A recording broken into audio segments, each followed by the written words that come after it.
It's that time again, that time when we carry in the old backpack, reach in and pull out the old trapper keeper.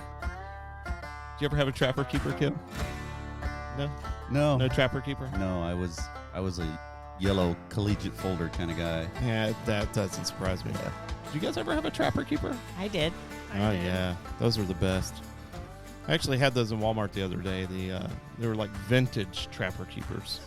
It's now a thing. Yeah, they were awesome. Like had the old like Saved by the Bell 90s or like 80s, 90s kind of like decorations on the front. Anyways, we're your hosts, Ken and Chris, and this is Three Pastors Walk Into a Bar. For some reason, Greg decided to take a vacation today. I don't know what that's all about. Our math is not very good today. No, really, We're pastors. already on vacation. Yeah. Darn that, Greg. So we are honored today to be joined by Lisa Arnold, who is the superintendent of the Lakeland Joint School District. Did I get that right? You sure did. Oh, man, thank goodness. Finally. I always forget that joint part because it's like you have like a whole different section of like the schools and stuff. For the first time in your life? Yeah. Forgot Finally got something right. We're also joined by the assistant superintendent for the Lakeland Joint School District, Lynn Paslay. So welcome. Thank Good you. to have you. She was here last time, but she was hiding in the background. So we talked her into coming out of the shadows today. I like to be more in the background. Yeah, we hear that a lot. There's no backgrounds here, though. Yeah. There's no room for background. No hiding. It's too tight in here for backgrounds. Yeah, no hiding in here. So glad to have you guys back. Thank you for having us. Yeah. How's it been going? Great. It's going really well. Yeah. Yep. Meeting with a lot of different community members, just getting to know them. They're getting to know us, and lots of great conversation. Yeah, you guys have been doing a couple of different outreach things. One of them has been the community leaders luncheon that you guys have, which was really nice. I went to one of those. Very nice. It was catered by Olive Garden, so pretty good lunch. Yeah. Cool. Yeah, it was decent. How do we get on that detail? He has to invite you. Yeah, I have to. I'll have to send you as my representative one time. Yeah. Or you could both come. No, When you're in Florida, right? Don't say stuff like that, Lynn. Then he'll be wanting to tag along. That was a really cool day to sit back and watch all of the faith-based leaders who joined us for lunch that day, networking amongst themselves, talking about the things that they're doing to support our community, and then talking about how they can work together to better support the families that we serve. So that was a really nice day. We had a conversation. I had a conversation with a pastor there who was doing some type of a clothing closet or jacket closet or something. And then I lost his number. Pastor Ben from Shepherd of the Hills. Is that what it is? Mm-hmm. Okay. I might have to get that number from you and get back in touch with him because Memory like a steel trap. I was watching this magical thing happening in front of my eyes, so I was completely mesmerized by it. So, yeah. You talking about pastors talking to each other? It's usually a bag of cats is what that is. Yeah, those guys are really something else. I know most of those guys. There was a couple of them that I had met for the first time. The guy that was sitting directly to my right, I had met him for the first time. So it was a nice guy. But Dale Jenkins, I've known him and his dad for forever, and they've done great work over at Green Acres. So that was nice. And then you guys have been doing a thing called Cookies and Conversation, where you're going to the community and you're offering a kind of an open platform for people to come in and just kind of talk about what's on their minds, and just kind of more of a casual atmosphere where it's just like conversation and cookies, kind of what the name implies, right? Yep. Or donuts. We've done donuts and discussion, and it seems like the food is food. So whether it's donuts or cookies, people are good. Yeah. You know, when we first sat down and talked about how do we get in front of our community and have those casual conversations, we talked about doing those meetings at our schools.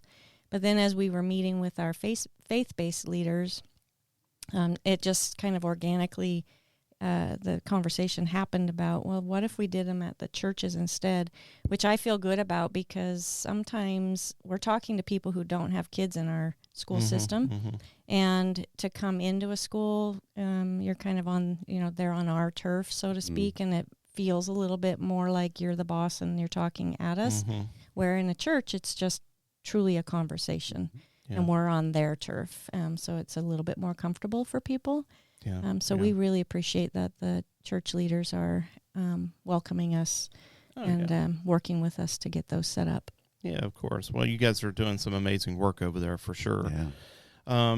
James chapter 3, verse 1 tells us, not many of you should become teachers, my brothers, for you know that we who teach will be judged with greater strictness. Is that taken out of context, Ken? No, not at all. I feel like that's taken a little out of context. I think we're taking some liberties there. I feel like there's some liberties being taken, although the principle does seem to stretch over, because there's a lot of responsibility that comes with the role of teaching, especially now in today's society. Yep. Yeah. And when you're working with our community's children, people have a much higher level of expectation for your behavior than they do for a typical. Even if it's not divine judgment, it's peer judgment. It's the judgment of history, as to how our society turns out. Yep. But as it should, you're getting an opportunity to work with kids, and you shouldn't take that lightly. It's a significant role, and, I think you should take it seriously, which our teachers do. So we don't, we recognize the magnitude of being asked to have kids for 6.5 hours and have a positive impact on them. Yeah. It's there should be a lot of gravitas involved with that for sure. So let's see, the last time that we talked, Lisa, it was right before you took office. So it was like right before the elections, right? I think I was already the superintendent. It was just at the very beginning of the school year. That we met. Okay. I was just getting started. Yeah, so you're kind of feeling your way in and kind of getting a grasp of what was going on. But you've been in the school system for a long time, so you kind of it wasn't like a long tutorial process. No, I felt like I had a pretty good grasp on our community and our community values and where the district needs to go. Yeah. And in that conversation, we had a lot of different talks. We talked about safety. We talked about the safety of our schools as far as the school shootings and things of that nature, things that sadly we have to talk about in today's society, which is just bonkers to me that we even have to talk about those things. We talked about parents' rights and their involvement, and I think that you've gone above and beyond what I've seen superintendents do in the past as far as trying to get parents and community members engaged in what you're doing. I was telling our congregation yesterday, we were it was our State of the Church address yesterday, and we were talking about some of the details that's going on in our church, and there's always this group of people that it doesn't matter how much you do or how much you say, they always seem to not get the memo, and then when they don't get the memo, they get mad at you because they didn't get the memo, So I was telling them yesterday, it's like, I will do as good as I can to get you the information, but there is a personal responsibility aspect to that. You have to take personal responsibility for knowing what's going on and actually, trying to take an active role in it. So, I think I would encourage people that are listening, if you really want to know what's going on, there's opportunities here. Just take those opportunities. And where would be a good place that they could go and find those opportunities? Is there like a calendar, or is there like a place where they can go and see what's available to them? Yes. So on our district website, we have a calendar with all of the different meeting dates and times. Our board, probably one of their top goals as a united 5-person board is to engage our community in our schools. And so they've really, I think they've done a good job of including parents and patrons in developing policy, reviewing and providing input on curriculum, supplemental curriculum, and we're currently going through an adoption process, so they're part of that. We have a budget committee that's in place, and their first meeting is tomorrow night at the district office for anybody who wants to attend. And then, of course, all the meetings that Lynn, Kelsey, and I are doing out in the community.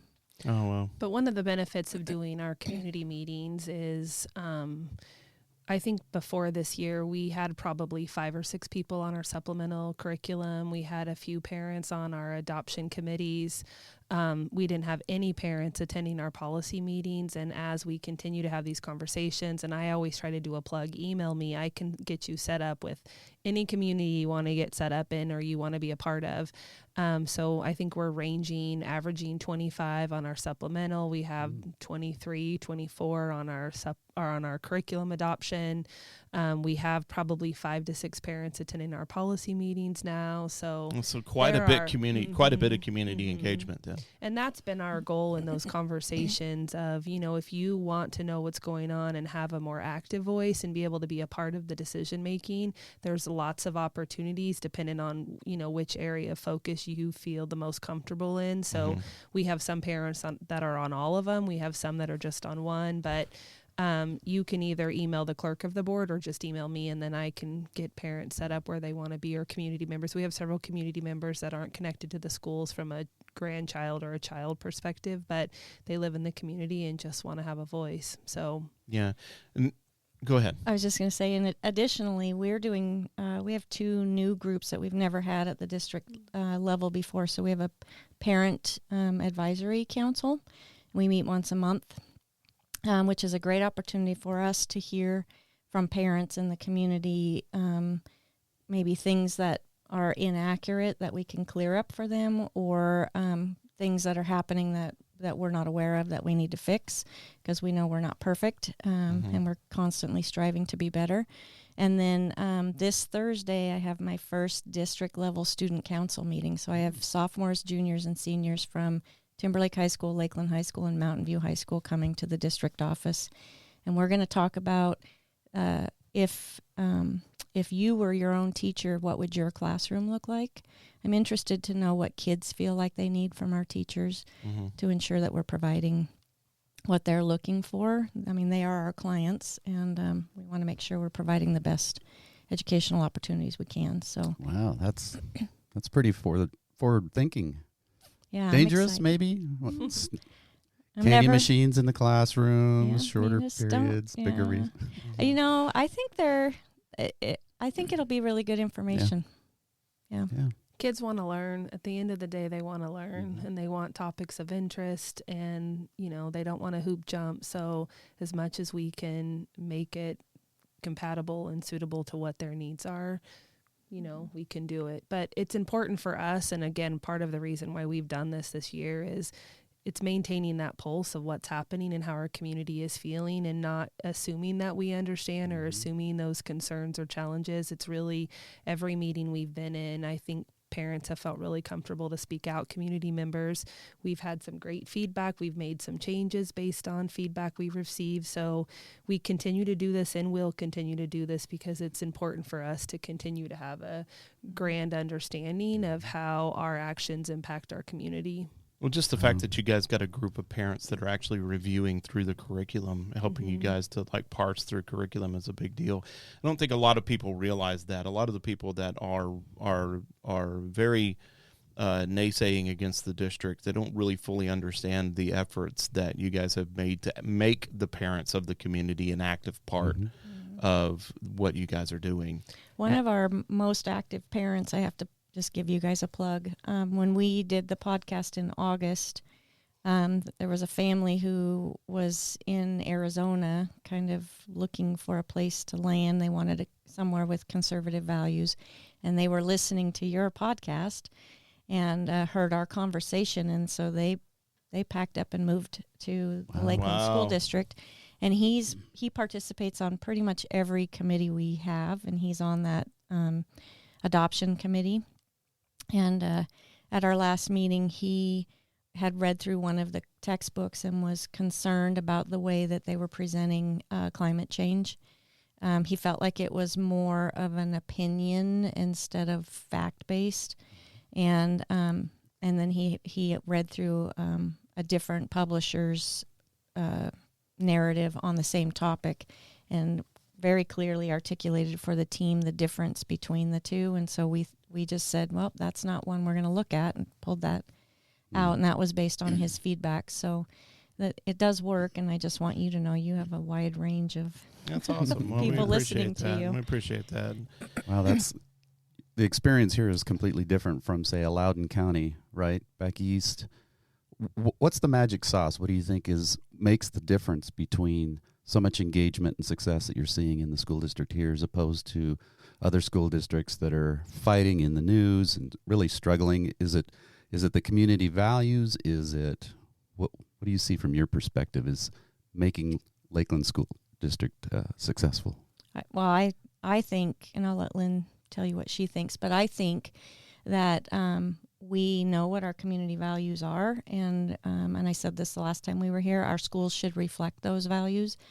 And so to do that in the best way possible, I think the thing that makes us different is we are actively seeking interaction with community members. Yeah. And I think that's the difference. Yeah, I think that Loudoun County definitely in particular was one that was actively rejecting community involvement.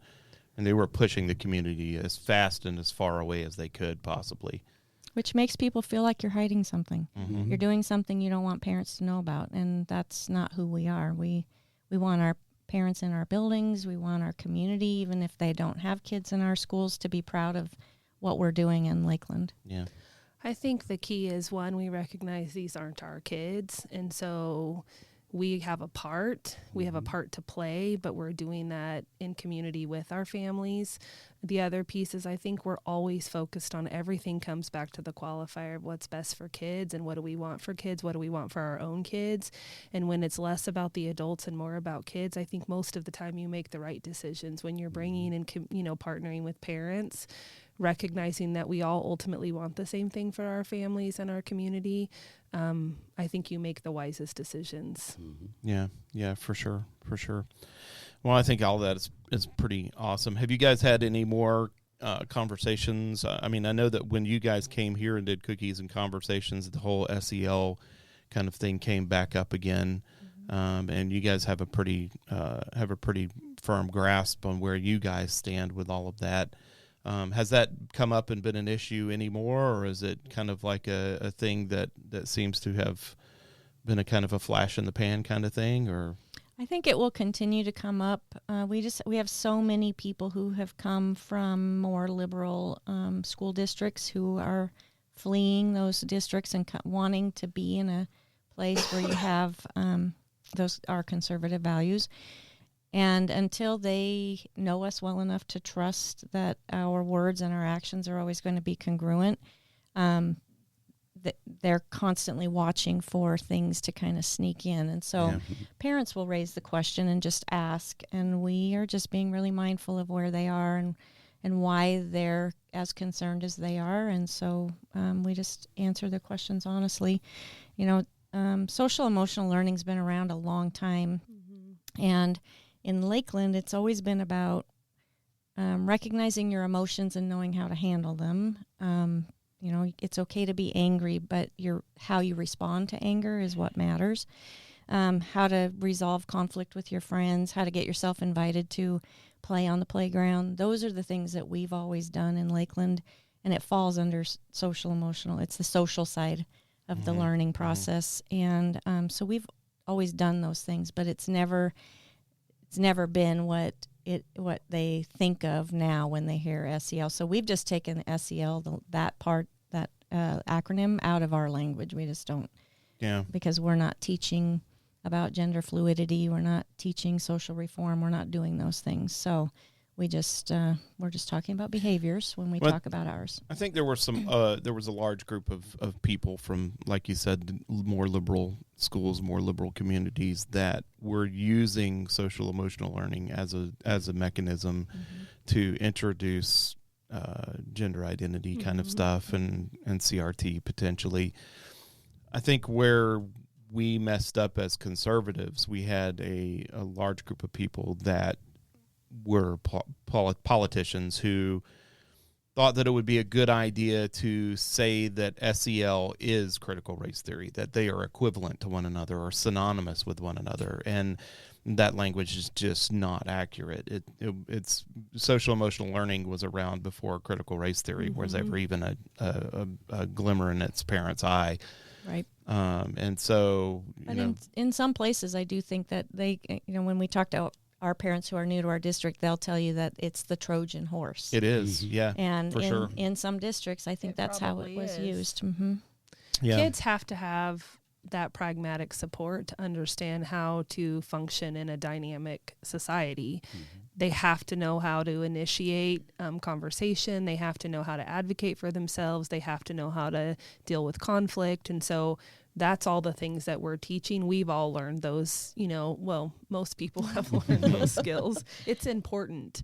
I think what's worked in our favor too is when we have parents coming in and they're struggling with those things, we have opportunities and avenues to invite them in so that we can be really transparent and they can be a part of the process. So I would say I feel like over the course of the last 4 or 5 months, we hear less about that and more just they're thanking us for all the work we're doing and thanking us for the opportunities that we're providing them. So they don't have to be fearful. They don't have to worry. They don't have to be concerned because they're a part of the decision making. And so I think that has, and we'll carry this on. It will continue to happen. And so again, I think the partnership is it benefits all. And I think parents are recognizing that. Yeah. The building the trust part is a big deal. And it takes time. It's not going to happen, in a couple months, and probably not even by the end of this school year. It'll take a couple of years because they're watching to make sure that we do what we say we're going to do so that our words and our actions match. And so, and that takes time. It doesn't help that our current system forces you to go to the public and ask for levies almost at an annual basis. That doesn't help with the process for sure. For sure. Like with the social emotional learning thing, I kind of want to revisit that a little bit because you can't throw out the baby with the bathwater. I think people have this fantasy that these kids are all coming to the public school and they're all coming from well-adjusted homes like you might have. Like if you're listening, you think, well, my kids, they don't need all this social emotional learning kind of stuff, and they don't need to know how to operate in a society because my kids know how to operate in a society. Well, the unfortunate part of that is that in a public school setting, not every kid that is coming to school has the same parental opportunities as your kids might have. Right. Some of those kids they either have parents that are not very well educated in that kind of scenario themselves, are not very skilled in it, or just have pulled away from the desire to teach their kids these things. And so it seems like the teachers need some type of tool to be able to help to teach these kids how to operate in a normal society. Yeah, this is my 32nd year in Lakeland, and when I first started, I taught first grade, and we had this thing called the peace table, and it was literally a piece of paper that was laminated, and the kids traced their hands on each side of the paper. And so when they needed to resolve a conflict, they'd put their hands together on the paper, and then they would start with I statements. I feel when you do blah, and then we just kind of taught them how to have that discourse so that they could say how they were feeling and then figure out how to resolve that with their friends in a peaceful. That's why we called it the peace table. But so it's been around a long time. I don't think anybody wants to live in a world where our public school system is not teaching kids how to deal with society. I don't think that people really truly understand what they're asking for when they make that statement, because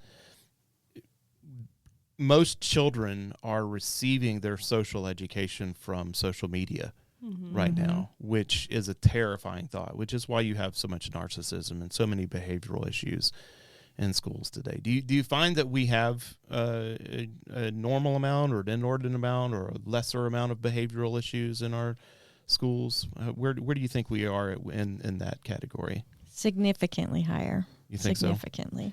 So? I think the last 10 years had the dynamic in, I would say, all schools, whether you're a charter, whether you're a private. I mean, I think we're not different than the norm right now, but I think COVID had an impact. We have kids coming in with less vocabulary. Both parents are working.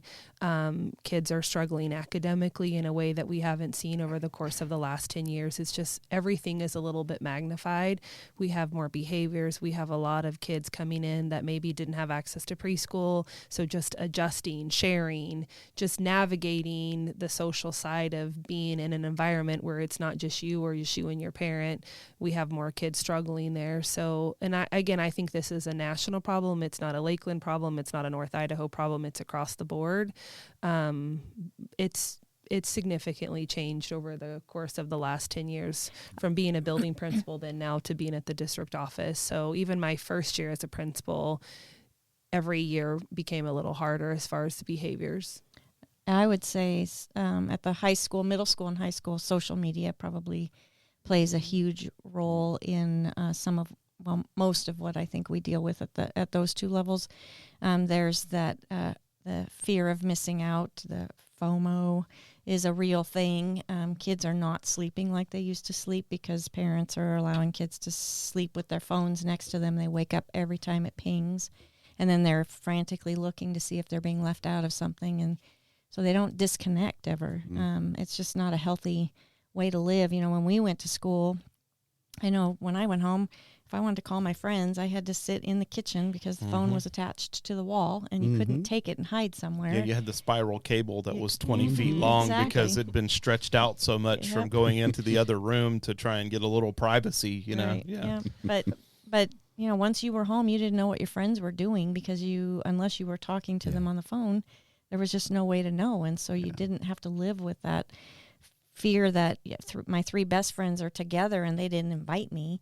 And now everybody has a little avatar and you can see exactly where people are on a map. And it's just crazy to me. Life was much more compartmentalized back then. And now your social life permeates everything, every hour, everywhere you go. Everything. I think people are braver on social media. What you would say in person or to somebody's face, or again, that willingness to have a conversation and make plans and be inclusive. You're less likely to do that on social media. And so people will say things that maybe they wouldn't say in person. They wouldn't necessarily even say over the phone. But the moment it gets printed, it's the truth. And then it becomes everyone's truth in that scenario, which is highly problematic. And so we have a lot of things that carry over from things that have happened or posts that have happened or events that have happened from after hours. And then it carries over into school because then everybody's talking about it because there's no privacy. Yeah. It's all public. Yeah. I think the behavioral issue, like you said, it is a national issue. I remember when I was going to school, you had fights and you had things of that nature. But now it seems like if you do a Google study on just a quick cursory glance at high school behavioral issues, you're going to get video after video after video of kids literally tearing classrooms up, of teachers getting beat up, of it used to be that nobody would even think about attacking a teacher, but now it would not be unheard of for a teacher to be attacked and then for the rest of the class to get their phones out and film it. Right. And people are pointing to all kinds of reasons why, parent teachers are leaving en masse in the school system to go to different jobs. But, you can't discount the fact that that's one of the reasons. Why would you want to, teach in this high-risk environment? For basically very little reward. So, I was curious as to what, we are looking like behaviorally in our community. And you'd say we're kind of pretty close to what everybody else is kind of dealing with. It's I think if you extend that beyond, think about any public service scenario. So there is our society. There's a more willingness. Look at the shows that are on TV. They're aggressive. We don't have regular conflict resolution discussions. I have to minimize you. I have to diminish you. The harsher I am, the more aggressive I am, the more accolades I get for standing my ground. That's just what is pumped through everything. So, people joke about when you go to the DMV. You can, if you do a Google search, there's lots of videos of all kinds of waiters, restaurants, the DMV, any kind of public location. You see a lot of that aggressive. If I don't like the answer, I'm just going to scream a little louder. I'm going to yell a little harder. I think that permeates throughout. It's not just localized to schools. Yeah. It's just where our society is. And that right now, that's what we celebrate. That kind of, I'm going to puff my chest and fight for my whatever I think is the right answer. I'm going to go Karen on you. Mm-hmm. Yeah. Right. We have names for it now. Yeah. Interesting that it's so female, not a male's name. Well, I think the males have a name too. I think it's Ken. I think it's Karen and Ken. I think it's unspeakable on this platform. I haven't heard Ken, but I know there's not many of us. I'll ask my boys tonight. They'll know. I just think it extends. That's right now what gets celebrated. So we're not any different. But I think if a lot of jobs would say that the interactions and the dynamic with the public in the course of the 10 years has changed dramatically. Even the language. So when you listen to songs that are on the radio today for kids, the F word is in there. It's just become a normal part of their vocabulary. They just use it like it's an adjective. And I don't think they even think about the fact that it comes out of their mouths, and it's such a word I don't like. But when we talk to parents, the apple doesn't fall far from the tree because that's the language that's used at home, and that's what the kids learn. And so it seems like we're losing the battle on bullying, right? And parents are bullying one another, kids are picking it up, just learning it. Yep. Well, we do have in society today, there's just a need for parents to protect their kids, and part of their idea sometimes of protecting them is not allowing them to have consequences when they've had a negative action. And so my conversation with parents always when it gets to our level is just that if I would much rather kids make mistakes when they're little, because mistakes are opportunities for learning. And when you're little and you make a mistake, the consequences aren't so big. But when you start making, you steal a $5 bill off your teacher's desk, and we have the conversation about stealing, and then there are consequences for that. That's much smaller when you're 10 than it is when you're, 16 and you go into a convenience store and you take a candy bar. And so I always have that conversation. I hope they make a lot of mistakes when they're little, because we get to have a lot of good conversations about what you learn from this and how do you not do this in the future. Yeah. But parents sometimes feel like we're picking on their kids when we do that, and that's never our intent. Yeah. And it's not about punishment. It's about discipline. Mm-hmm. Discipline, disciple means to teach. And and so that's what we do. That's our focus. Do you feel like there's also a rise of narcissism in the school system as far as the kids are concerned? Like the sun rises and sets on them? Mm-hmm. I do feel, I don't know if I'd label it narcissism as, what I see, when you're a first grade teacher and you're teaching in kindergarten, you're teaching 5 and 6 year olds, they're by nature egocentric. And I think I was talking more about high school. Yeah, you expect them to grow out of that, right? Yeah. And by the time they get to high school, they're able to kind of have a perspective of other people's feelings and opinions. Almost as if you had been learned how to deal with society. Right. Yeah. But we're coming back to that very egocentric kind of kindergarten, first grade mindset is definitely prevalent in the high school. And part of that, I think, is that darn cell phone that they've got in their hands all the time. I do feel like, again, part of this conversation is we're talking about a lot of outliers too. We have great families. We have great kids. I think we have a lot of families that are trying to do right by their kids, that they are super respectful to teachers. They want to work together. It just sometimes the outliers, I think, can monopolize some of the conversation, and it feels a greater magnitude than maybe really it is. Again, I would say I think everything that we're struggling with is a societal issue, so we definitely have it. But we also have amazing families that, they're they are disciplining their kids, and they do want their kids to be highly functioning, it's the tyranny of the urgent, right? If you have families that are doing well with their kids, then you don't need to deal with them because they're already being dealt with. And so your task ends up not being necessarily about teaching those kids that are really wanting to learn and be there. It ends up being about kind of managing the social aspects of kids that maybe necessarily don't want to be there. Right. And so it just magnifies that job. And I find that in our society today, there just seems to be a massive level of hypocrisy in being able to understand how society works. And I'll give you an example of that. Here just recently I was listening to a podcast, and this person was commenting on when the Me Too movement was really going strong, and there was a whole massive movement of people that were wanting to ban Baby It's Cold Outside, that Christmas song, and they were like, this is tantamount to rape and kidnapping and all that kind of stuff. But yet nobody was speaking out against Cardi B and the nonsense that she was putting on the radio on a daily basis. There seems to be this massive level of just complete inability to connect with rational thought. And I feel like that is social media's problem.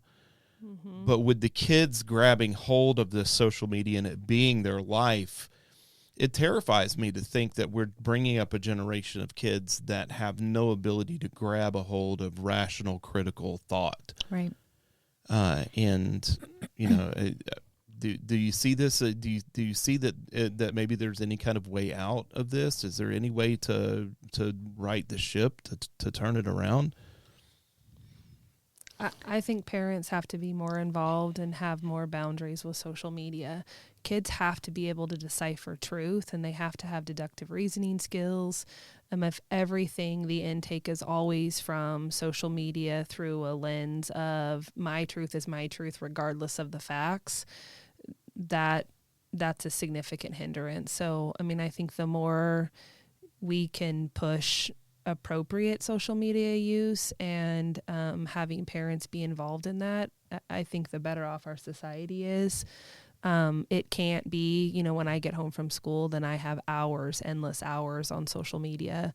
That's a problem because it's not like kids are looking at podcasts. It's a lot of, and it's the same as what you find on TV. So extend that beyond just social media. It's what you see on TV. There's not, even shows that you watch, the F word is every other word. It is, I'm going to attack you. It's aggressive. There's a lot of sex. There's not wholesome shows. There's not wholesome relationships. You don't see even men courting women or women and men in a relationship, or it's physical, it's sexual. And so that's all our kids are taking in. Well, that's, if that's all you take in, then that becomes your truth. And I project that's how relationships are. And that's how you live your high school life. Right. Yeah. And beyond that, 20-somethings are the same way. So if we're not teaching and not helping support them in a way of, this isn't real life, like this isn't what jobs are like. When you go to your work,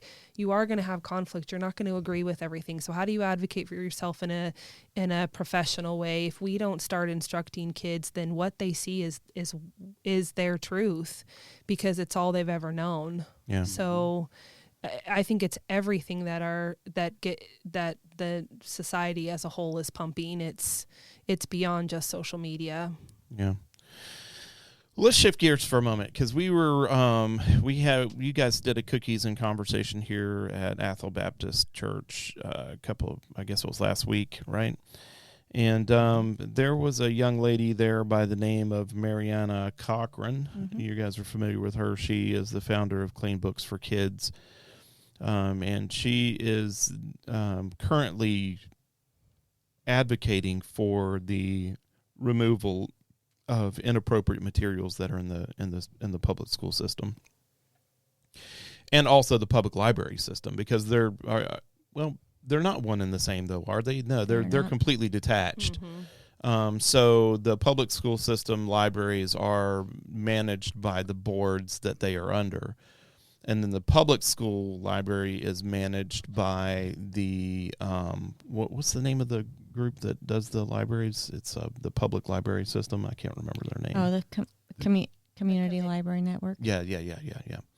And so she's working on both fronts, but the only thing that you guys really have any control over is the libraries that are in your specific schools in your districts, because the boards for other districts have control over their libraries. So what you guys are looking at is, and to be fair, when you are looking at information, and just for those that are listening, if you're looking at information and you're reading about a Coeur d'Alene school that has a LGBTQ book in it or whatever the case may be, you have to understand that our school district has no power over what they put in their schools. We only have power over what is put into our schools. And so when you guys are, this is kind of a new topic for you guys because it really wasn't totally on your radar. And fair enough, because it wasn't really something that people were thinking about up until, 5 minutes ago. Right. It seems like it just kind of came out of nowhere that we were suddenly realized that our schools and our libraries were inundated with LGBTQ, gender identity, gender affirming kind of literature. Well, actually, since last January, we started having library books go through our supplemental curriculum. And that's what your supplemental committee is all about. Okay. And so for the last year, roughly 11 months, every library book that was going to be, not even just a library book that was going to be used in the classroom, if it was going to be in the school library, it went through the supplemental curriculum. So parents could look at various reviews. There's several sites like through YouTube where it could be a read aloud, so somebody reads the book, or parents could go check it out from the public library. So for the last year, library books have gone through the supplemental curriculum. That being said, prior to that, we have books in the library that have been there for, years and years and years and years. Those were not necessarily through the review process because that's tens and thousands of books. But for the last year, books have been reviewed by parents and teachers and community members. So the process was kind of go from the most recent and then work your way back? Is it kind of what the thought process was? Well, that was how we originally started it, but there were so many requests because as kids have different needs, and so we have struggled. Our supplemental curriculum has been 15 pages with 200 library books in a given month. And so sometimes there's 40, sometimes there's 80, and so we've struggled with the going backwards. And so we actually have a meeting after this to meet with our two lead librarians, and there's been some new guidelines specific to policy around library books. Mm-hmm. And so we are going to construct a more in-depth protocol for parents for us to look at. We definitely have books in our libraries that we know that we probably want to have removed. It has to go through a process, but we also have books that we want parents to be able to opt out of various things. And again, just what we've been doing across the board, we want more parent input and more parent voice in that. So we're developing a policy to bring to the policy committee that is more in depth and puts more structure, and there's a process around library books. Yep. I think for our district, it always goes back to parent control for their child. And so looking at a process for parents to be able to say, I don't want my child reading about magic. And how do we make sure that we're protecting that for parents? And so we're working through a system that will help us, I think, give parents control. But I also think it's important that as a parent, I get to make the decision for my child about what I want them to read and what I don't want them to read. But I don't feel as a parent I have the right to make that decision for somebody else's child. And moreover, you don't want a librarian pushing something on your child that you don't want them to read. Exactly. Correct. Yeah. So we're going to give parents the ability to just check different categories of books that they don't want their kids participating in, and then our system allows us to flag those books. So we're going to work through that with with our librarians. But it was alarming on Monday to listen to Mariana and read some of the excerpts of some of the books that she's found in libraries. Mm-hmm. And so what is most important, I think, is that everything we have in an elementary school library should be appropriate for elementary school children. Yeah. Everything in the middle school and then everything at the high school. And, at the high school level, you've got adults going to high school. You've got seniors who are 18. But you also have 15-year-olds who are freshmen. And so while there may be romance novels, they shouldn't be explicitly graphic. Yeah, there's a lot of hormones kicking around over there. You don't want to stir that pot too much. Well, the excerpt that Mariana shared with us was alarming. That was something. Some of that stuff and that has no place in a public school library. That is, that in my mind, that's pornographic and it should not be there. So we have a little bit of work to do because our librarians order a lot of books every year, hundreds of them, maybe even thousands across the district each year. And oftentimes they buy them based on the synopsis that's given to them by the publisher. Mm-hmm. And one of our librarians showed me the back of a book that was very innocuous and seemed pretty wholesome and appropriate. And then she opened the book and showed me a page in it, and she said, "How do you feel now?" Well, not so good. So we do have some work to do to go through, and Mariana's been wonderful with regard to sharing some of the tools that she uses and some of the lists of books that she's found. We want to continue to work with her to, again, it's just the more people, the merrier, because we're all working for the same thing.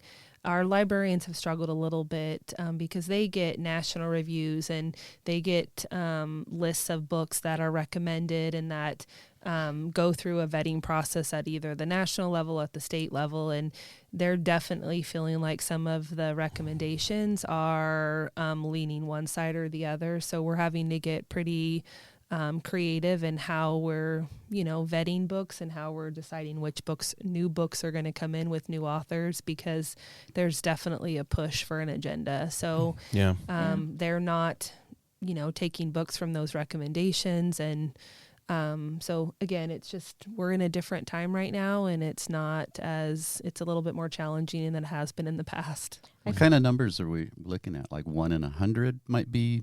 No. I'd say the vast majority. I was just going to say that it reminds me a little bit of the time when we were trying to normalize in society interracial relationships. For a long time when you watch TV, it's white couples and maybe black couples, but not interracial.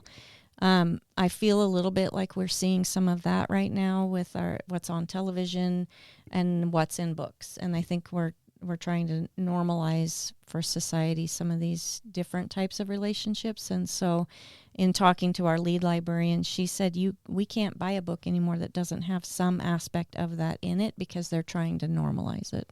You have to clarify these days, right? So like if you say that it's kind of like when we were normalizing interracial marriage, what's going to happen is if you don't clarify that statement, somebody's going to call you a racist because they're going to say that you are anti-interracial marriage. Yeah, I'm not. Okay. So just want to make sure that you got that in there. I'm definitely not. Yeah. You're just drawing a comparison between how those things were done. And I can definitely see that there is an agenda for sure to normalize those relationships. And if it were just normalizing the loving relationship, as perverse as I think that is, if it were just normalizing the loving kind of societally acceptable, more or less, I think that's a terrible word for that, but if it were just like an ordinary relationship from the outside, if it wasn't always have to be hypersexualized, it just seems like it always has to be about sexuality. There always has to be that sexual component. And it's heterosexual as well. I mean, it's everything. There has to be multiple sex scenes. They have to be graphic. And, where that I think used to be more of a, 20-something kind of genre it's pushing now into high school. Like the images will be high school kids and, the idea of more than one partner. And it's just that everything is overtly sexualized, and it doesn't matter who the partners are. It's just an intense, that's what it's about. So, and we've said that's not appropriate for that. Those are parent conversations. Kids don't need to be reading about that. So if they do, then check it out from the public library. But that kind of stuff doesn't need to enter into school. So whether it's same sex or heterosex or interracial sex or whatever, the sex part is not included in our library material, period. Well, correct. Full stop. That's what we're working towards. Yeah. Because we're finding that there are some books in our library that Mariana brought to our attention that we've got to take care of. There should be no graphic sexual scene that it leaves nothing to the imagination there. It's very descriptive. And it should be about the romance. It should be about just the love story. Storytelling. And, yes, not the sex. So I don't even want the romance. I'm not a Hallmark movie girl. Though, so. Lynn's favorite Christmas movie is Die Hard. Yeah. Really? Wow. That's debatable. I know. I keep telling her that Die Hard is. Bruce Willis himself said that it's not a Christmas movie. We can. I think that. Disagree. Well, I think that if there is an expert on Die Hard movies, it would be Bruce Willis. Yeah. So. I like Home Alone. I just don't want to watch Hallmark. Yeah. Oh, I love Hallmark. Yeah, my wife loves Hallmark too. That's the land I want to live in all the time. Yeah. The Hallmark. I don't watch a lot of Hallmark movies, but my wife is a big Hallmark If you've fan. seen one, you've seen them all. Yes, but even these topics are creeping into those types of, as a just genre. Heard that. It is Yes, wild. I know. You're watching this wholesome movie, and it's all about Christmas and the family and mean- everything, and then two dudes are kissing in the background. Yeah, What? I haven't seen that personally, but I don't watch a whole lot of Hallmark movies because There's a couple of them out there. I would imagine that there are. I don't watch them because they all have the same plot. Yeah, it's all about Christmas, and there's a happy ending. Yeah, and then and there's a relationship, the room and you just know you're in love. Yeah, no. Yeah, and there's always this it's so they get drawn together by a weird circumstance in a new place, and then there's this romance that brews, and then there's this extenuating circumstance that tears them apart, and then one of them has to come back and pursue the other one to one bring of them them is back. Rescue. Yeah. Yeah. And so it's the good same medicine for a cynic. Some people like. What are you saying, kid? Yeah. Some of us like to live in that fairy tale land. Where Sometimes you want to escape. And the Christmas enough. the Christmas movies are the best because it's just every scene is warm and inviting and decorated to Christmas the T. just gives you such a happy feeling inside. It makes you smile. Yeah, and so to just lose yourself for an hour and a half in a movie like that, and then you go deal with real world. But we're definitely not talking about Hallmark relationships when we're talking about some of these books. No, and, correct. Some of the material that I read just in the few books that I looked at that Mariana had brought, it was. Well, I had to laugh because if I didn't laugh, I was going to get angry, and so you look at it and you just sit there in disbelief that this could actually be a thing, that this is on children's bookshelves. I was a little worried about lightning striking the church because we were reading pornography in the church. It was pornographic. It was without terrible. Without a doubt. Yeah, for sure. I was a little embarrassed. Yeah. But kids are requesting those books. That's another aspect of it. So I think it just speaks to the distortion of what they see in social media and TV that they want to read books about that. That's not real. That's not how relationships are supposed to be unless you want it to be toxic. But that's not how lasting, loving relationships exist. And so we just have said that there's just no reason for that. You can find those at the public library. School needs to be, it can be fun material, but it doesn't need to be graphic, and we want parents to have input specific to that. If you allow your kid to read that, then that's a parent permission. That's your discernment. But we definitely don't want kids reading those types of books without parents' knowledge. Yeah. Well, I don't think we should have them in our right. But I'm not at all a proponent of censorship. I struggle with that concept again because I feel like parents should get to choose for their own children. But I do believe that it kind of goes back to what we were talking about when we first started talking today about educators living to a higher standard than your typical citizens. And we are given the opportunity to work with other people's children for 6 to 7 hours a day. And we should be putting into their hands materials that a classroom teacher would read aloud to a child. I would never in a million years read that book aloud to a classroom. So why would we have it in a library? One of the clever things that people with an agenda do that I have noticed is that they lump the argument all together. So it's a free speech argument all the way across the board, whether it is a public library or a school library.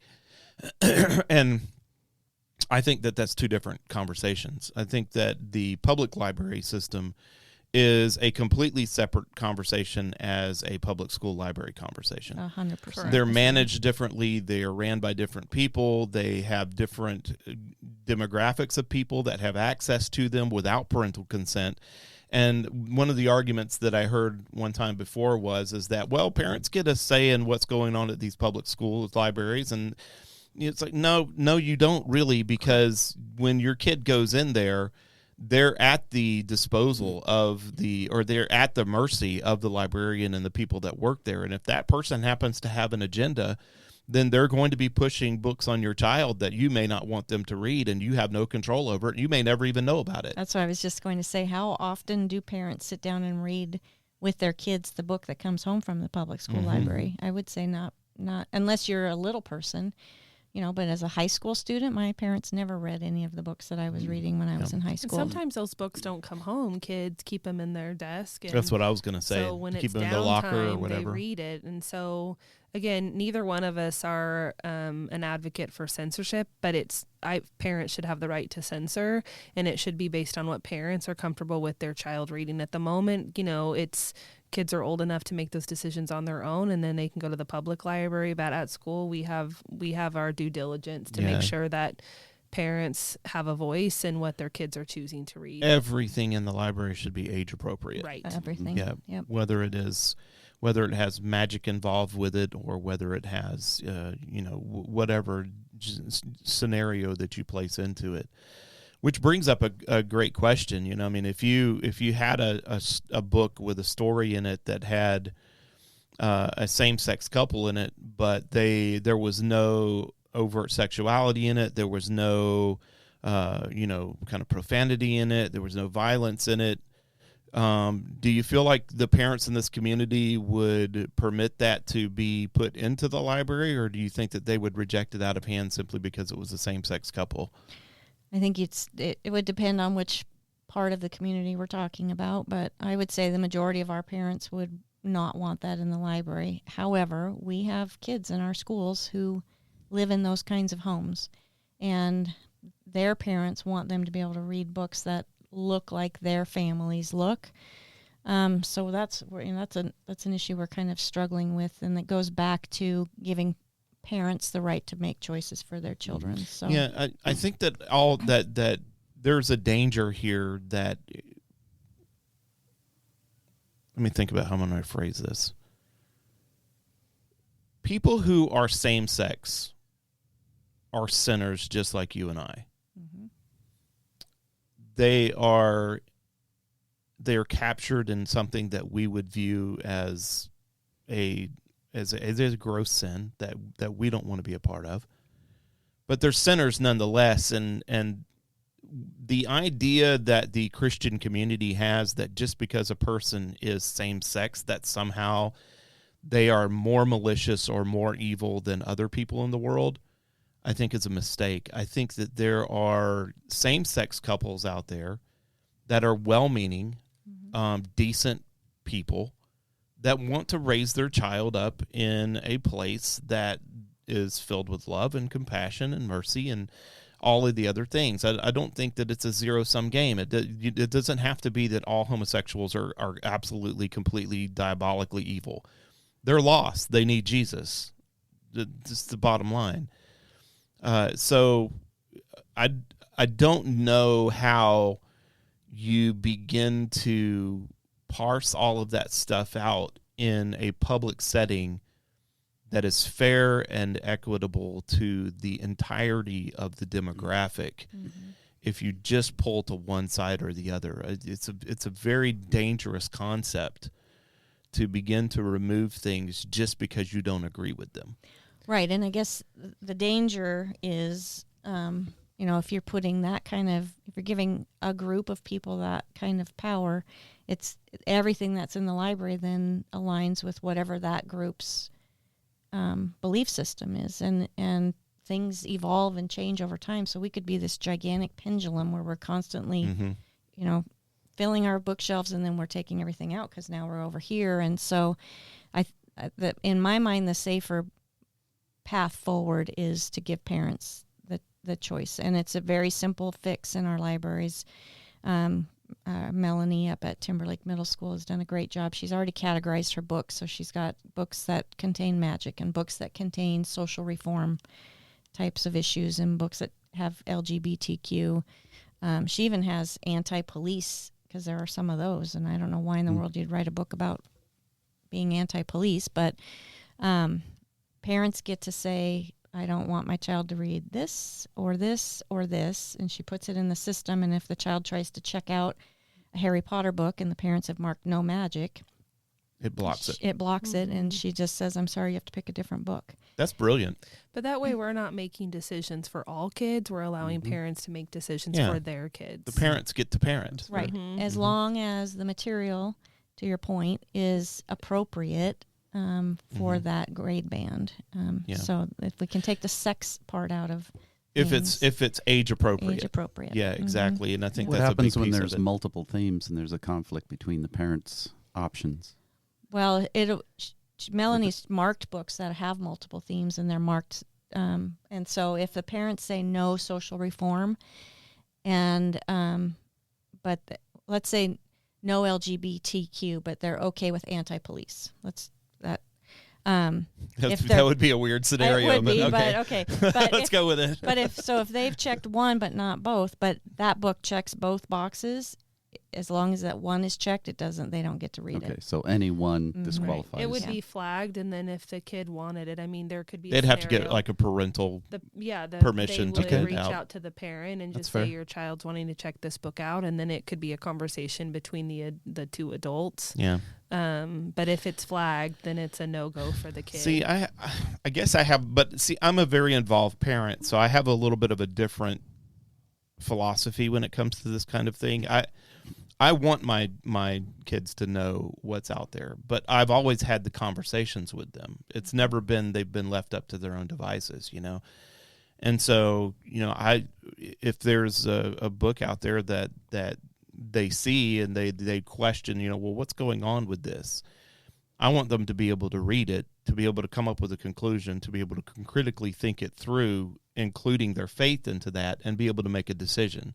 You want them equipped to handle the conversations that they're going to be faced with when you're no longer there. Exactly. And they're not living under your home. Yeah. And I again, that's a fine line. Exposure with equipping and exposure without support. Yeah, it's hard. It's hard for sure. I'm the same way. I want my boys. I have a sophomore in college, and he's not under our roof, and he's being faced with all kinds of different scenarios. And so I want him to feel like his beliefs are his beliefs, not just something that we pushed on him. And I want him to have a grander understanding. And sometimes I think to be able to process and critically think through that, you have to have seen both sides and be able to ferret out and decipher information from both sides. Yep. and not just see one specific side, because then when it gets challenged, he has no idea why the argument works or doesn't work. And so then I think it really can challenge everything he's ever believed. And so being able to critically think sometimes means that there is exposure to content through an instructional learning environment versus I'm just reading for enjoyment. Yeah. What's brilliant about that idea, though, is it gives me the opportunity to do that as a parent. Right. Somebody's not doing that for me. I get to make that decision. It's like, oh, they want to check out this book? Well, okay, yeah, I'll go ahead and let them, and we'll talk about it when they get home. Mm-hmm. You know, I mean, I think that's a very elegant solution to that situation. Do you guys see many families coming down from up north across the border from Alberta? We actually had one at one of our Cookies and Conversations events that we had in Rathdrum. It was the November meeting. She's from Alberta, and apparently in Alberta during school hours, parents have no parental rights. They have none. Well, I just cannot even imagine. They're not even allowed into the schools. They're treated, ownership of their child transfers to the state the moment they walk through the door, which is just insane. Yeah. Yep. And that's why she's here. Yep. I would move too. Yeah. Or at very least be homeschooling. I don't even know if that's a thing in Canada, if you can even homeschool. I don't even know if that's a thing. Listening to her talk I would have told you that's not happening. Yeah. But hearing some of the stories that we've heard, 1984 stuff. It's crazy. I just can't even imagine. Like, I even have to argue with my husband. My boys are my boys. I mean, I know you were a part of it, but they're mine. I can't even imagine. Mama Bear never ends. Yeah. George Orwell is laying in his grave going, I told you so. Told you so. I told you so. You wouldn't believe me. Yep. You wouldn't read my book. Now, which some people want to take out of the library. Right. Well, it is on a banned book list. Mm-hmm. Yeah. That's scary that's happening just across the border. And, just a matter of time, maybe? 1984, Fahrenheit 451. There's a number of books. To Kill a Mockingbird. To Kill a Mockingbird is on that list. My favorite. Yep. I love that book. There's so many of them on there that confront you with very dangerous and powerful ideas that we are not better off for not having. Mm-hmm. Mm-hmm. Yeah, it forces you to think through. Mm-hmm. Well, it forces you to also own your thoughts and your beliefs. It's not just, this is what I've heard my whole life. Why does this work and why is this correct? Yep, yep, yep. It makes you think more philosophically about things, as opposed to just like having a method of living that I live by rote that I have to follow. You actually have to think think through some of these things.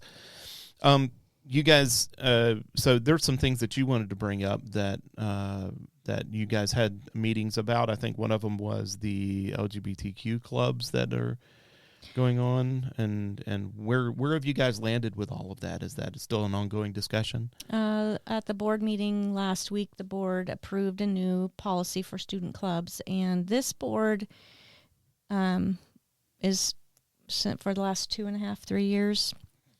They've been pretty united in wanting to bring Lakeland back to a focus on academics.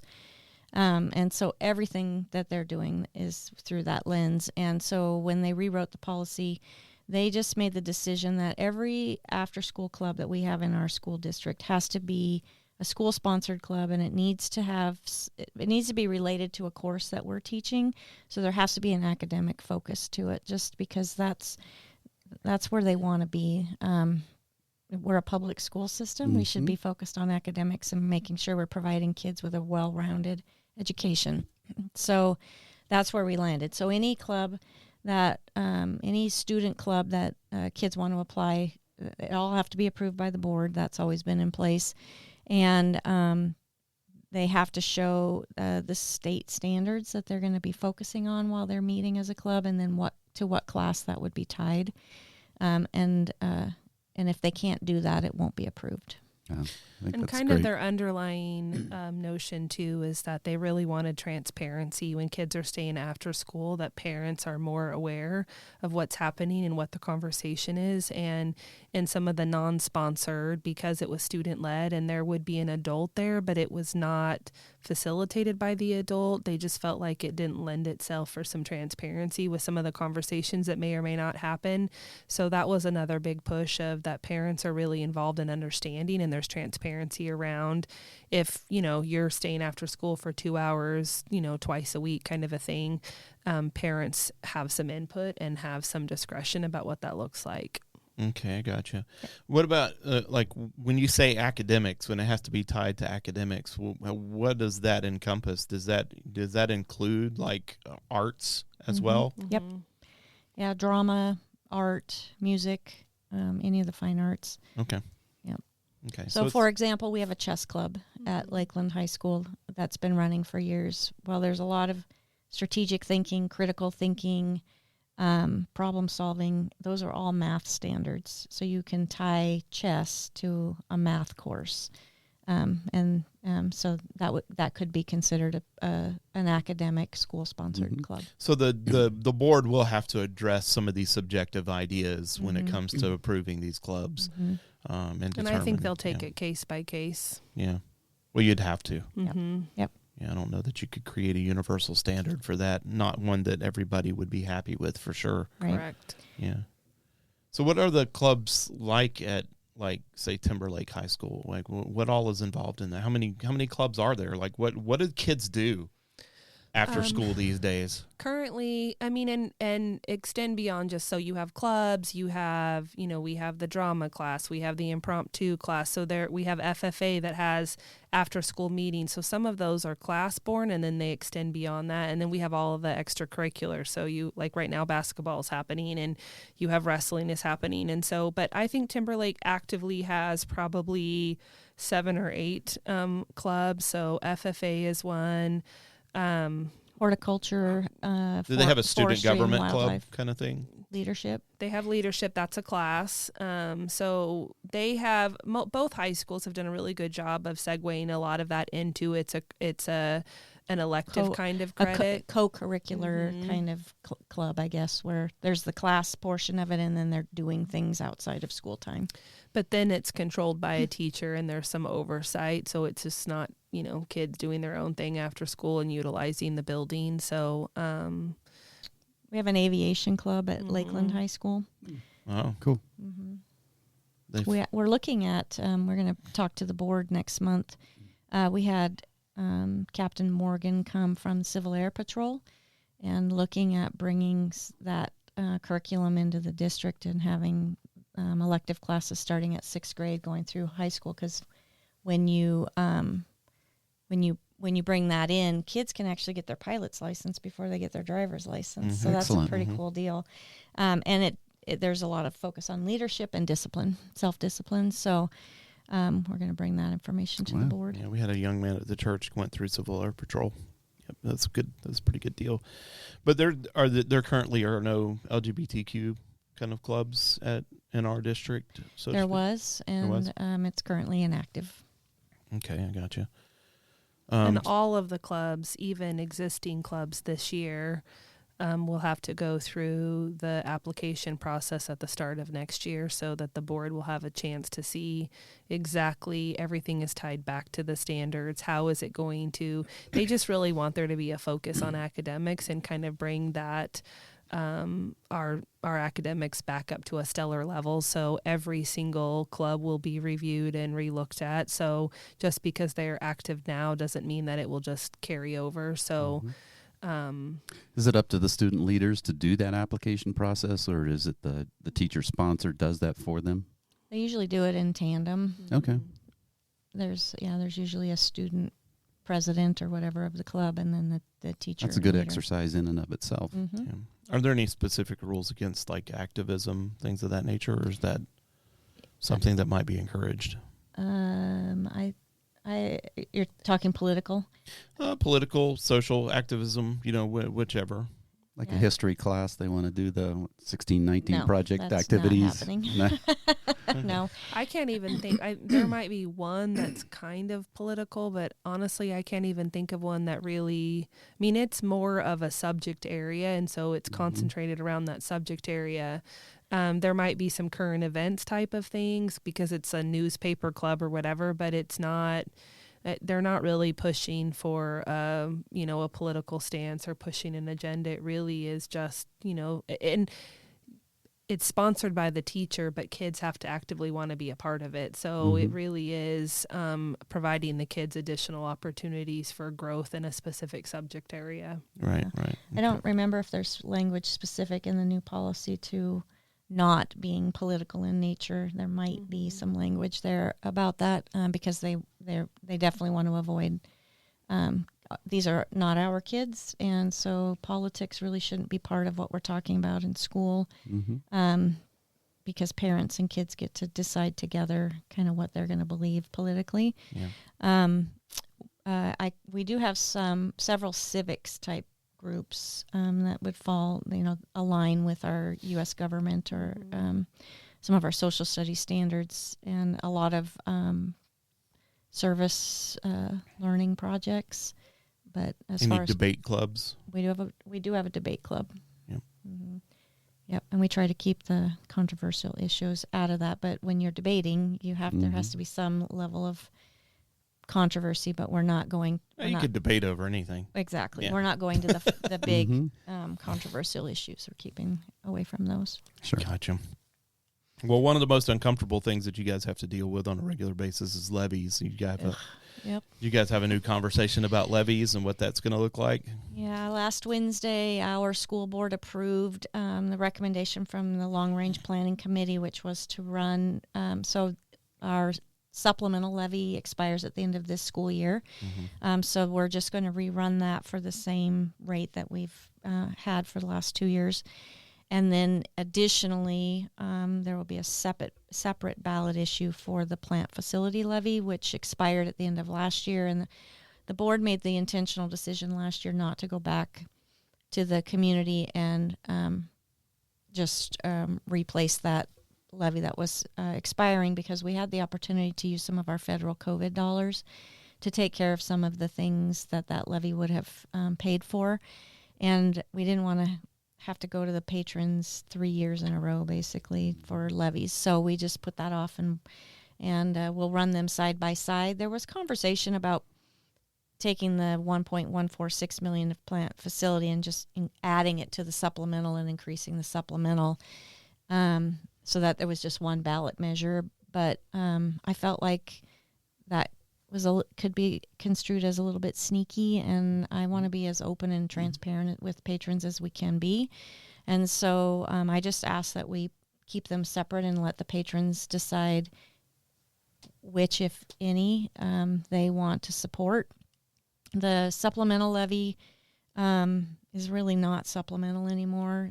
It hasn't been since we started running them. The state funds about 75% of our program. And the beauty of that is that it does give local control to the people who live within this community to make decisions about what they want their educational program to look like. For example, we don't get any funding for curriculum. And so some of our process when we're asking for levy dollars, we are allowed to have, the state could just come and say, I'm going to give you money, and then this is the program you're going to use, and we don't have any ability to have a decision or be a part of the decision-making process. So some of these committees that we're putting together with parents, it's because we're allowed to have an opinion and we're allowed to choose for ourselves, and we don't have to just take something from the state. So, pros, cons, if you're gonna have input into your curriculum, you're gonna have to pay for it. Correct. Yeah. And then additionally, we get $58,000 a year from the state for safety. And in this community, after the Parkland school shooting in 2018, the people in this community and the Athol community was probably the most vocal, was we're tired of schools being soft targets, and so you need to do something. And so Lakeland is the first to have armed guards in the entire state of Idaho. I put that whole program together with a lot of help from our attorneys and local law enforcement partners. But, that program costs a lot more than $58,000 because we have people in our buildings who are armed, and they have to be trained, and we provide the weapons and and the ammunition, but that's important to our community, and that's definitely not something the state would ever support. So these are the kinds of things. And the supplemental as well. Mm-hmm. Yeah. And then the other piece that the state gives no money for is all athletics, extracurriculars. So unfortunately, and when we live in, not unfortunately, I'm grateful we live in North Idaho, but pretty much every state athletic event happens in the southern part of the state. So North Idaho schools pay a lot of money for extracurricular, because if our teams qualify, we have to send them down on a charter bus. We have to pay for hotels. We have to pay for meals, where Boise kids get to stay at home. They don't have to travel. But the state gives no money for that. And we had situations prior to the supplemental levy where we'd have a team make it to state, and then they couldn't go because the parents couldn't fundraise enough money to send kids down. And we just felt like that was not fair to our students. We didn't want our kids to be removed from opportunities. Yep. So the other piece is we get limited money for facilities. So, just maintenance, wear and tear, buses. I mean, it's pretty minimal. With today's dollar, without supplemental or that plant facility, you are really limited to what you can do in it as it relates to facilities. So some people would say that since that's taking care of all of that, what is the 75% that the state is taking care of? What do they pay for? They basically have a formula that determines how many teachers they're going to pay for Lakeland based on the number of kids we have.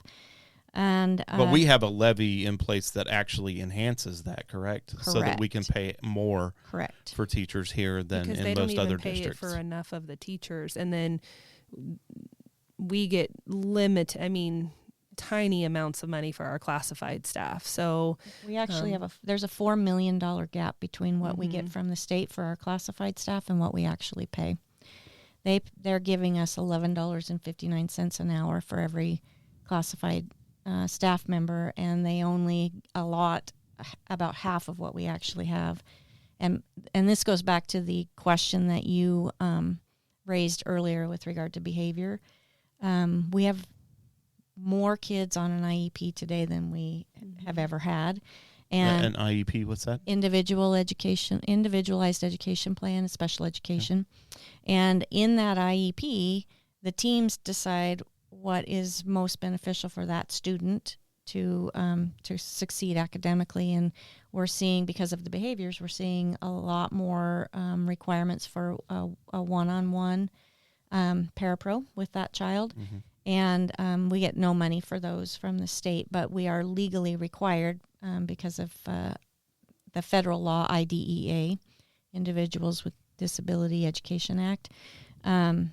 We are legally required to do whatever is written in that IEP. We have to follow that. And so we have a significantly higher number of classified staff. But, $11.59 for our IT director, you can't find somebody who will come and work. That's ridiculous. With what they could go. HR director, our chief financial officer.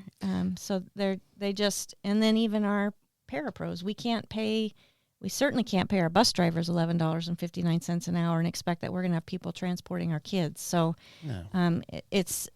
there's a significant discrepancy there. But it's not even competitive to Taco Bell, McDonald's, or any of the surrounding areas. And so that's the piece is we would have zero staff if we went with solely off of what the state provides.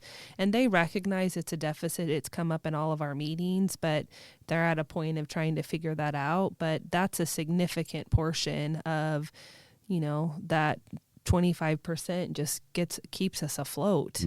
So we have a new superintendent of public education this year, right? Sherry Ibarra. Have you had conversations with her? Is there anything afoot in the legislature to improve these? There's some pretty deep conversations happening there on a lot of different things. Lots of things. I'm excited to have Debbie Critchfield stepping into that role. I think she's going to do a good job. I'm sorry, Sherry. For public. Well, and I worked closely with Sherry, but it's difficult when you're the state superintendent of public instruction to have the legislators not trusting you and removing the power from the State Department over to the state board, and it makes her ineffective, basically. Mm-hmm. Debbie has a lot of respect and support from the legislators, so I think that that's just going to be a better balance of power down there. But, Idaho voters in the November election had the opportunity to affirm action that was taken in the special legislative session on September 1st. And part of that was the tax rebates that we all got, the decreasing of income taxes that we're going to start to pay in Idaho, and then also an appropriation of K-12 public schools that was $330 million over what has already been allocated. And the big question is, what are they going to do with that money? And JFAC will make that determination during the legislative session. Who is JFAC? The Joint Financial, I don't know what the A stands for, committee. So it's members of the Senate, members of the House who come together specifically to allocate across lots of different entities, but K-12 public schools, one of those. So we're hearing some different things. I was really hoping that a lot of that money would be put toward helping school districts pass bonds for school buildings by taking some of the tax burden off of our patrons. Not sure where that's going to land. Look like it's going to go. Yeah, not to the extent we were hoping. So until we know for sure what they're going to do with that, it's kind of just a waiting game to see what happens. Well, and they're talking now that to build a high school at $75 million. So, 350, 330, even $400 million. I mean, it's not going to go as far as it would have, even 5 years ago. No, you're talking 4 high schools, basically. Exactly. Yeah. Right. Exactly. And we're at our long-range planning meeting we had a couple weeks ago, the mayor and city administrator for Rathdrum were at our meeting, and we have 5 different apartment complexes going in within the city limits of Rathdrum. Wow. And which will bring kids. Thousands. Yeah, and a duplex. 20 duplexes, so 40 additional units there. Wow. So, we're looking at Garwood Elementary is full. They're using every available space for classrooms at this point. And they're on septic, so we can't put a portable there. We've got apartments that are going in Betty Kiefer's zone. We have apartments that are going in that will impact John Brown, which right now is our smallest school. But all of those impact Lakeland High School and Lakeland Middle School. And Lakeland High School, their enrollment is up 100 kids over last year. So they're reaching their limit of educational capacity. So we're going to have to probably look at attendance boundaries and redraw some lines, which parents hate, but we have to be able to put kids somewhere. And so we are going to have to run a bond at some point. Lots of challenges. Yeah. Timberlake Middle School is pretty maxed. And they have a portable at capacity on their property. Yep. I think if we go back to the levies really quickly, one thing I want to make really clear for our patrons is that the supplemental levy can pay for a lot of different things. We can use it for salaries and benefits. We can use it for curriculum materials. We can use it for extracurricular. We can use it for our armed guard program. We can even use it to do work on buildings. The plant facility levy can only be used for capital projects. So there are no salaries that can come from that. And, we have 11 schools, and half of them are fairly old, built in the 60s. And so things start failing, and you have to fix them, and it's expensive. And so every one of our buildings now has a new roof on it. We've just kind of been systematically working through it. So we have like a 20 to 50 year warranty on every single roof. And our facilities director has a rotation plan for when we have to start thinking about re-roofing. And he's doing that with carpet, and he's doing it with siding and all of the big systems, heating, HVAC. But to stay on top of it and be preventative and proactive, it takes money. And we get lottery dollars from the state for facilities. Last year, we got the biggest check we've ever gotten, and I think it was $350,000, which would have paid for one roof. But it doesn't, beyond that, once you spend it, you're done. And so then if you have a boiler go out, you don't necessarily have the money to fix that. So, and our facilities director, his focus, and he feels like he struggled in this area, but when you have limited money coming in, then everything is reactive instead of preventative. And, Right. and if we had the money along the way to be more preventative and to do maintenance of things, maybe things could last a little longer. So that's ultimately his goal, is to be more preventative in nature versus reactive, because it's all due to money. Yeah. So Parents wanted to get a view of what the facility conditions are like. How would they go about that? Does that get presented at board meetings or some other meeting that they can attend? Yes. So because the long range planning committee is a subcommittee of the board, so at every board meeting, there's a section in there for reports from committees, and so the agendas and the meeting minutes are in there. And at the meeting that we had last Monday, there's a link in there to it's called a BCEF, which is Building Condition Evaluation Form. We have one for all 11 schools, so people will be able to go through and look at those, and it rates the HVAC system, the roofs, the carpets, the just the educational capacity of the school, and they'll be able to see there's quite a wide range. The Athol, Spirit Lake Elementary, and Lakeland Middle School this summer. So the board had directed CFO Wallace to offset, to use COVID dollars for things that we had budgeted for. So COVID has a lot of strings attached to it, and you had to use the money for certain things. So we used the COVID dollars and then took the money we had budgeted for those things and set them.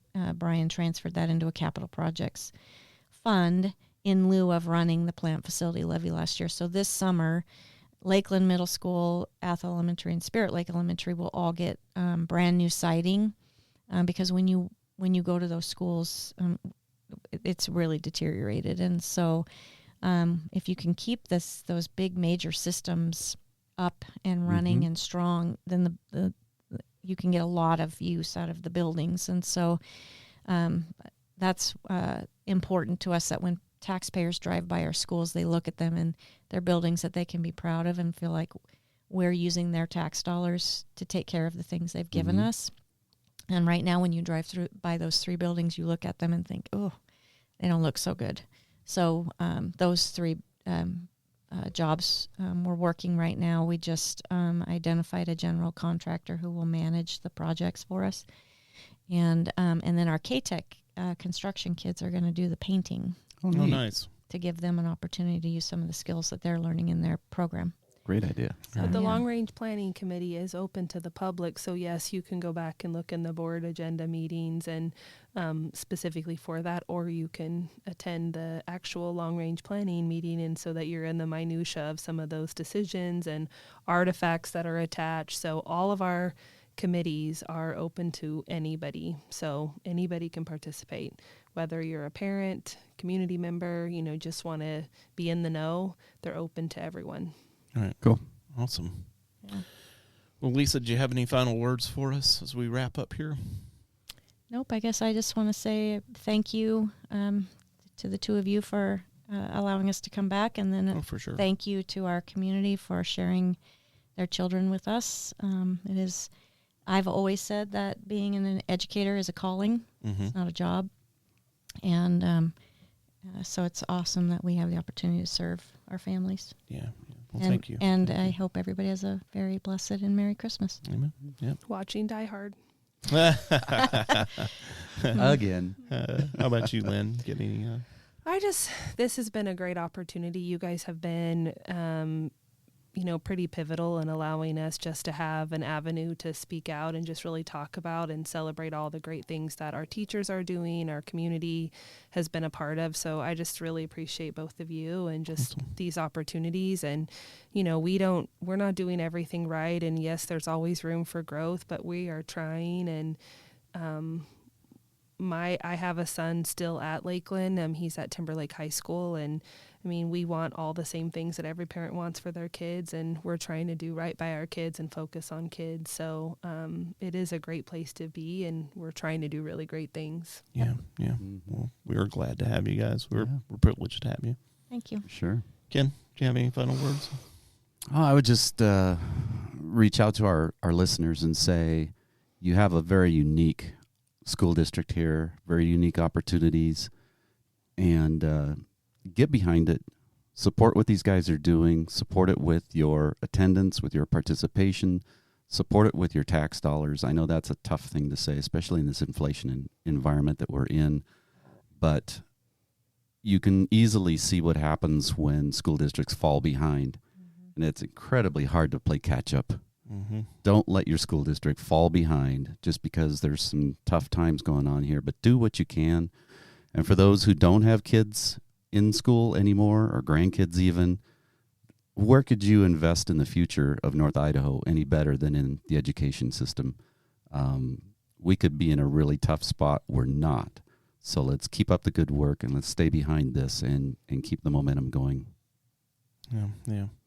Well, guys, thank you so much again for being with us. We really appreciate having you guys, and appreciate your input and what you guys are doing down there, and just keep us updated and keep us informed of what's going on. Sure.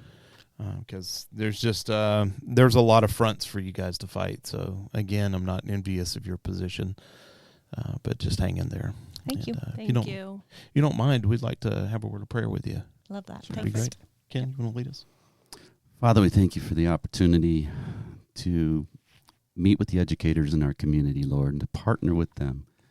We ask that you protect them, that you keep our schools safe, that you be, Lord, still with those in the Moscow community who are just angry and frustrated and grieving and hurting this holiday season over what's happened down there.